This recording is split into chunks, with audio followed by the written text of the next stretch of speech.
Hey, I'm Rick. I'm the guy who made a Steam game called VHS Collection Buried Alive. You've never heard of me, and honestly, that's fair, but today you will hear of me, and you will know everything about me whether you like it or not. But before we dive into the chaos, let me tell you a bit about myself.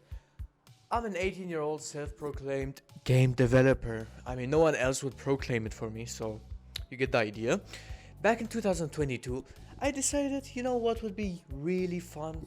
If I played a couple of HIO horror games. You know those indie horror games? Yeah, those. I mean, you probably do or don't. I don't care at this point. Anyways, and I thought, you know what? Like, after I played them, I thought, you know what? I could do that. I thought it would be just, a couple of clicks and all that. And I would directly and instantly become a legendary game dev. Guess what? I still live with my parents, so you already know how that turned out. So anyway, I made a little game called VHS Collection Goodnight Me. It's about dreams, nightmares, schizophrenia. Look, to be honest, I didn't even understand my own game. A lot of people didn't. I don't judge them. I don't judge myself. So yeah. So my newest game, VHS Collection Buried Alive, the game you're actually here for, I decided to make it the second installment of the VHS Collection series. So basically, Goodnight Me, and then comes Buried Alive, and this and that, and you know what I mean. So Buried Alive is 100 times better than Goodnight Me, but also has 100 times more bugs. We don't talk about that, we leave that, so you know what I mean, like on the side. So now you're probably thinking, okay man, when does the video actually start? You're talking too much. Don't worry, it's gonna start now. Welcome to chapter 1, Arrival. So obviously, before we make a game, we need something like, I don't know, a story. Crazy concept, I know. So one day in October, I was sitting, watching through the windows, holding my white monster, and I was thinking, you know what would be cool? Like a cool thematic, like a cool theme? And then it hit me. What about snow? I know, crazy concept, peak originality. I mean, that's what I do. I'm a game developer, self-proclaimed game developer. So I know I could have picked like basically anything from God knows space, underwater, clown dimensions or something like that. But no, I picked snow. I mean, come on. Give me a rest, it was winter and my brain was working at its best, So, the first word I wrote to my story document was, and I'm not kidding, winter. Pure Shakespeare right there, I know. Like I said, I'm a creative, self-proclaimed game developer, so it happens. From there, I decided the player is a guy who starts a new job as a security guard. Where? At the graveyard. I know it's very original. Nobody has done that before. I mean, who did it before me? I don't know. I can't think of anybody. So yeah. Anyways, I start writing. And writing. And writing. And guess what? Writing. And I get so deep into it, I completely forgot that, wait, I'm the guy who has to make the game afterward. I mean, future me was not happy, but who cares about the future, am I right? Of course, the story changed a bit later, because game dev is just writing something and then deleting the half of it later. I mean, throughout the game development. It's pretty normal, trust me. But the main idea stayed. Snow, graveyard, night guard equals perfection. And that's when I moved on to the next phase, which is actual game development. So now we begin actual game development. Scary, I know. The first thing I wrote in my script was winter. If you've forgotten by now, don't worry, I'm gonna remind you like 70 more times throughout the video. So like any normal human being, I made a flat plane. I added a snow texture on it, just slapped a texture that I found in my own texture collection. And the result? A rectangle from hell. It looked like more like, how do I say that? If you imagine a floor with spilled milk on it, that's how it looked like.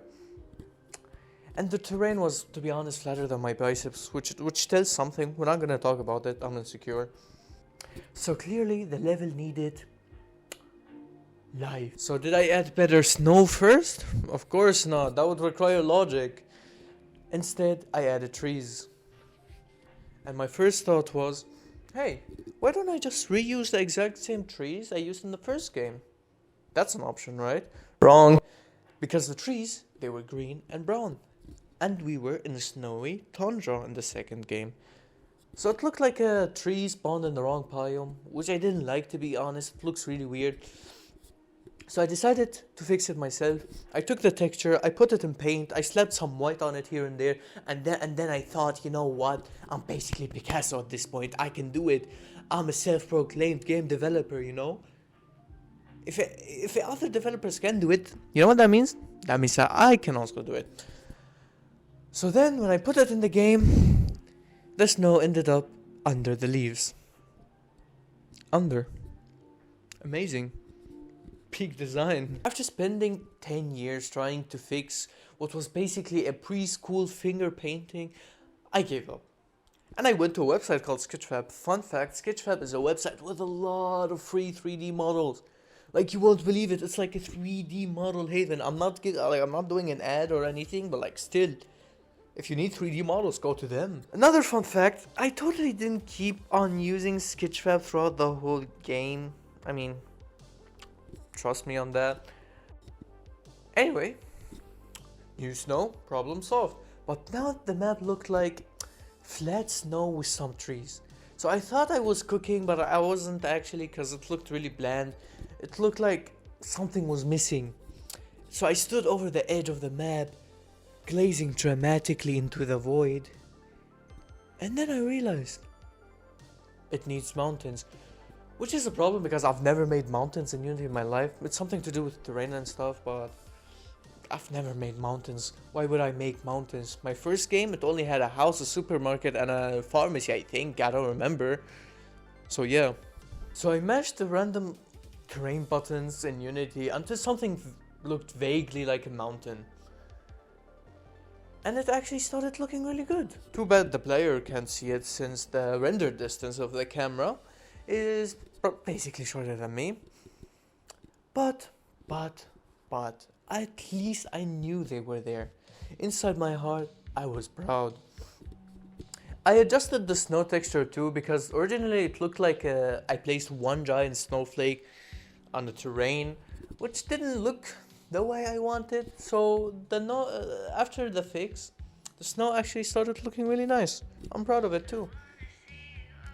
Also, have you seen the snow in the game? No? Well, you should. We'll get into that later though. So at this point, I had snow, plus trees, plus mountains, and then I thought, oh, this actually looks like a AAA open world game. I mean, it wasn't, but like it felt like it. But then I thought again, you know what's missing? Something is missing. And then I looked into the horizon and I remembered, oh, we need roads. Because in my script and my story script, the player drives a car. Which is interesting considering I have absolutely no idea how to make a car in Unity. But that's a problem for later. I thought about modeling a road by myself, like a real developer would, but I immediately said, nah, it takes too much time. Instead, I grabbed a Unity tool called GSD Roads. I actually recommend it. I slapped some curves around the map, and boom, I had roads, and honestly, they looked really nice. Like, they looked more nice than they had the right to. I mean, it's maybe like, I think they're like even better than GTA 6 at this point. Sorry GTA, I'm better. But then I remembered, I actually need a car to drive on my roads. So I thought, how hard can that be? Turns out it's really hard. So I messaged a friend, shout out to my homie Gemzel. He makes a lot of great games. Check him out, you're gonna see him in the description somewhere. He made a game on itch.io with a car once, and I asked him, bro, remember that car you used in your game like 3 years ago? Yeah, I need it. He sent me a YouTube tutorial, and like any highly trained, disciplined game developer, I ignored the learning part and I just copy and pasted the code. And guess what? It worked. Boom, I now had a car. So I drove around my empty snowy forest, feeling like a king, until I remembered, wait, my script said I needed a mechanic. So now the script said something terrifying. Player needs to find a mechanic, like on the road, because the car breaks down. Could the player just call for a mechanic and a mechanic would spawn in the back of a map and go to him like any normal human interaction? Yes, did I allow that? No, I did not allow that because, you know, it's too boring. So the player's grand mission was find a mechanic. Easy enough, I found a random mechanic model and his shop on, guess what? Sketchfab. I know, shocking. I placed a building in my world and then I realized immediately that the shop wasn't aligned with the road. Since the road wasn't aligned with a normal angle, like what is a normal angle? Like 90 degrees, 180 degrees, you know what I mean. So then I spent the equivalent of 2.5 years trying to rotate it until it looked right. For the record, the rotation Y is minus 65.23 degrees. In case you want to recreate my masterpiece. Now, before touching any gameplay, like a logical person would say, I said, let me finish the whole map first. Next on the script was a motel. Naturally, I placed it conveniently next to the mechanic. You know why? Because convenience is better than realism. And did I model it myself? Psh, Sketchfab, baby. I grabbed the first motel I saw. I mean, maybe other games use the exact same motel, but come on, who's gonna compare both games and both motels and say, hey yo, he reused the motel? Exactly, nobody. It didn't have a proper reception area, so I decided to puff up my dev skills, my dev muscles, and I decided to make my own. Translation, I just put a disc, put a couch guy, I put like some more couches. Still no TV though. I mean, they were just like sitting, staring into the blue until you, the player, arrived. So you made them wait. I'm not proud of you. Next, I realized I forgot the skybox. The default skybox was brighter than my future, so I decided I'm gonna grab the one I used in Goodnight Me because it was amazing. I just did some changes here and there, and boom! Look at that! Anyways, after that, I took a drive around the map and discovered, oh, there's no lights. Because I removed them, I removed the only light source, which was the skybox. So I decided I needed some street lamps. So I went to Sketchfab, stole some street lamps, added some lights, put them around the map, and the map started surprisingly feeling alive. I was proud, even though basically I did nothing. I just put light source, light source, light source, light source, light source, light source. You know what I mean. Now that the world existed, it was time to make gameplay. The mechanic tells the player, yo, your car's dead. Go to the motel, it's late.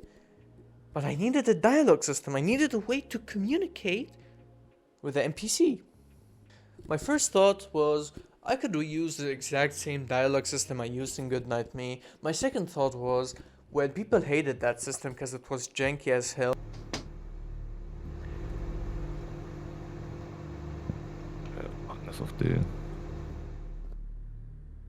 Hey there, hey there, hey there, hey there, I'm your new neighbor. Hey there, hey there, Jungs, ist das tough? hey there, hey there, I'm your new neighbor. Hey there, hey there. So I decided to make a new one. And I did. I made a new one. It reads dialogue from text files, supports multiple languages, has buttons, can probably delete your operating system if you try hard enough. And it zooms on the character you're talking to and it zooms out when you're done talking to them. And honestly, it looked pretty clean, to be honest. It was like a masterpiece that I made. Will I use it again? Probably not. After that, the player goes to the motel. I gave the receptionist some dialogue too. He sends you to your room, you go to sleep, normal stuff. Here begins our dream sequence. I love dream sequences. At the same time, I don't. So my inspiration was Goodnight Me dream sequences. Except I don't want to make too much dreams in the game, like too many dreams, since they were annoying to make. So the dream's idea was, you wake up, you go to return the key, the receptionist is gone, he's probably taking a shit or something. And then you decide to go back to your room, and BAM! Instead of outside, there's a hallway. Spooky! I made 2 hallway copies and just teleported the player smoothly between them. And honestly, 5D chess level genius. I'm telling you, I'm a genius. Yeah. After that, development was taking forever, so I thought, why suffer alone? I invited somebody from my Discord DMs to come and help me, and he said okay, and suddenly I felt like I was building the future. I was building Valve 2.0 or something. He worked on some menus and whatnot. I'm not gonna get into detail of what he did specifically, so that the video doesn't become a commentary. And then I needed the voice actress, because my main idea was, you did something bad to your mom. That was my idea, at least. So, bam, I found one. Her name is T-Mom. Shout out T-Mom. You're the best. You nailed it in the game. So basically, I made T-Mom create a couple of voice lines with the word hate in it. So probably she mentioned the word hate 20 times. God knows. It was because I wanted to make a puzzle with the word hate. I know, immaculate game design. So the hallway leads normally to a graveyard. In that graveyard there is snow. I decided to make the snow red because red equals scary. You're welcome. You find a locked door, and guess what the code is? You already forgot it's hate. Use that brain of yours. So now puzzle solved. You wake up, go to return the key, you go back to the mechanic. So you go back to the mechanic, but the mechanic is gone. So you call out his name, but there is nothing, no answer, no nothing. So what do you do in this situation? Here, let me present the options. A, you wait for him. B, you call him on the phone, since you have a phone by the way in the game. Or C, you steal your broken car and leave it. Basically, leave the mechanic. Have you decided? We choose C, of course, because who cares? I mean, it's your car at the end. It's your property. You have the right to drive it whenever you want. Nobody can stop you, by the way. Better call Rick. Anyways. And just like that, you steal your barely functioning car and you drive into the snowy void. And boom! Chapter 1 is over. Which means the video is also over. I know it was painful for the both of us. I mean, it took me... I don't know, it took me like an hour to record this. But hey, you made it, and I'm proud of you. Or worried about you, I don't know. At this point, go get yourself checked at the mental hospital. If you somehow enjoyed this chaotic journey, or you want to support me, so that one day I can achieve my ultimate dream of buying a yacht that I absolutely do not need, then please consider liking this video, buying the game. The link is in the description. I would really appreciate it. And of course, subscribing to this channel. This video is the first one of the death series of Buried Alive. So if you like the chapter, basically chapter 1, we're gonna create more chapters. I mean, it depends on how this video does. So yeah, I'm gonna create another video of this, like gets 1,000 views at least, or if I get bored, and then I'd start working on chapter 2 right away. Thank you for enduring my nonsense, and I hope you somehow learned something from this journey or this video. See you in the next one. Peace.